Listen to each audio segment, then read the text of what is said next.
Today we're going to work on the solving proportions worksheet, and before we actually look at the worksheet, I just want to go over the whole idea of how this works.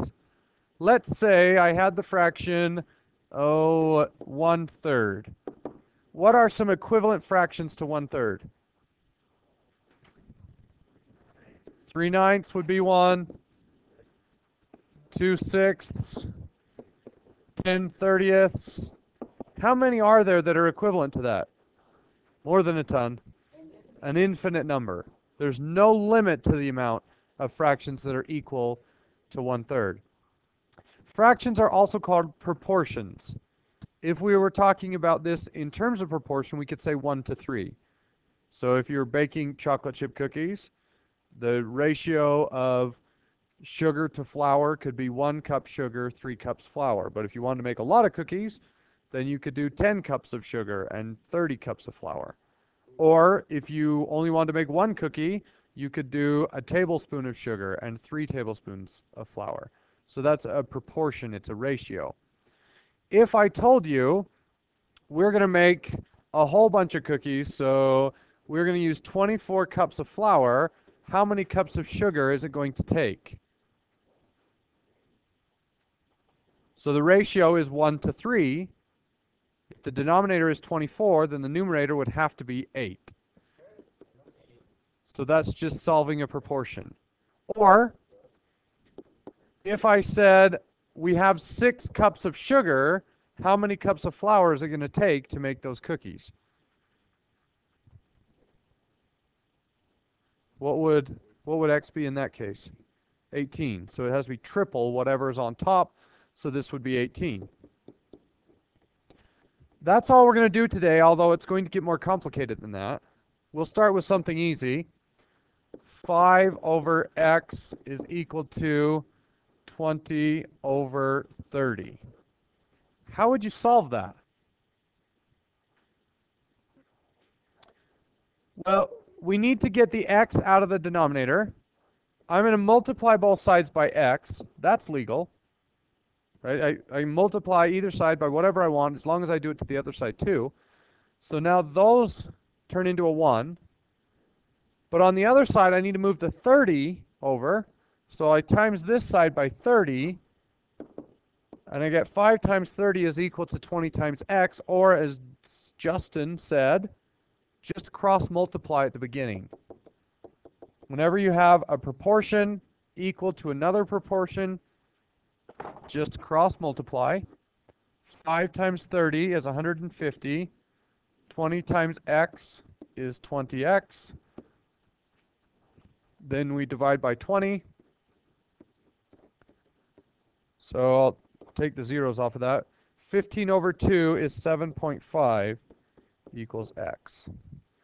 Plugging that back into the original, if x is 7.5, 5 over 7.5 should be exactly the same as 20 over 30. So let's check. 5 over 7.5 is equal to 2/3, and 20 divided by 30 is also equal to 2/3. Okay? But today it does get more complicated.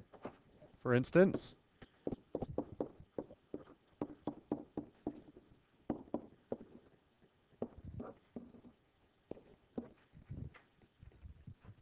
how would I solve that? Well, I cross multiply. It happens to have a binomial in the numerator, so I do 24 times x, which is 24x, and 24 times -4, which is -96. Is everybody okay with that? And then cross the other way, 16x and 32. Now I want to move all the x's to the left side to avoid the negatives. So 16x over here using subtraction. And that would be 8. We'll add 96 to the other side. 128. Divide by 8. 128 divided by 8 is 16. So 16 is the number that I can plug in to both sides to make these equivalent.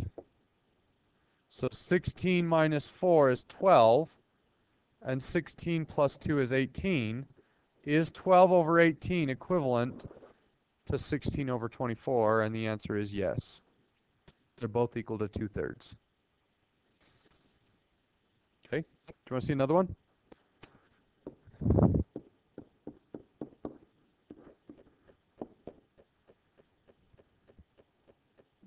I don't know.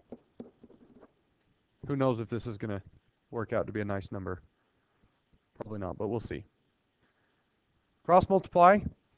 That gives me 6 equals, cross multiply there, 8x minus 4. We add 4. 10 equals 8x. Divide by 8. So 10 divided by 8 is 1.25.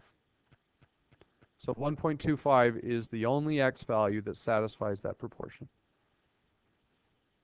Okay. Any questions? Do you want to see another one, or are we good? One more? Okay. Maybe I'll let you guys try this.